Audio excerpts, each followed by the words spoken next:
circulaire numéro 6189/212. Objet, rectification des déclarations en détail après délivrance de la main levée. La loi de finances numéro 80/18 pour l'année budgétaire 2019 a complété l'article 78 du Code des douanes et impôts indirects par un troisième alinéa permettant la rectification des déclarations en détail après la délivrance de la main levée, avec dispense d'une partie ou de la totalité des pénalités pécuniaires prévues par le Code des douanes, sous réserve des conditions suivantes.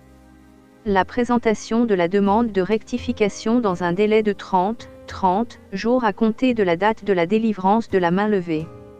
Le déclarant ne devra pas avoir été informé par l'administration qu'il fera l'objet d'un contrôle ou d'une enquête. Les modalités d'application de cette disposition ont été renvoyées à un texte réglementaire. À présent, le décret numéro 2-19-886 du 6 janvier 2021 visé en référence, fixe les modalités comme suit. À la présentation par le déclarant ou son mandataire d'une demande de rectification de la déclaration en détail comportant les informations relatives au propriétaire de la marchandise, les références de la déclaration à rectifier, les énonciations sur lesquelles porte la demande de rectification et les nouvelles énonciations. Les explications sur les motifs à l'origine des erreurs à redresser. Tous les documents justificatifs appuyant la demande de rectification et qui doivent porter uniquement sur les marchandises déclarées initialement. 2. La vérification effective des marchandises en cause. À ce titre, le service s'assure que il n'était pas possible de déceler l'erreur révélée au moment de l'établissement de la déclaration en détail. Aucune autre infraction n'est constatée. Les marchandises dont la main levée est délivrée se trouvent encore sous douane ou, lorsqu'elles sont déjà enlevées, se trouvent toujours intactes dans les locaux de l'importateur. Les marchandises enlevées restent identifiables d'après la marque et les numéros des colis et tous autres indices probants. Au plan informatique, les demandes de rectification visées ci-dessus doivent être introduites conformément au mode opératoire joint en annexe. La dispense partielle ou totale des amendes pécuniaires sera accordée conformément à la réglementation en vigueur et le barème des règlements transactionnels sera enrichi au fur et à mesure de la survenance de situations particulières.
N'oubliez pas de vous abonner et d'aimer la chaîne. Merci pour votre attention.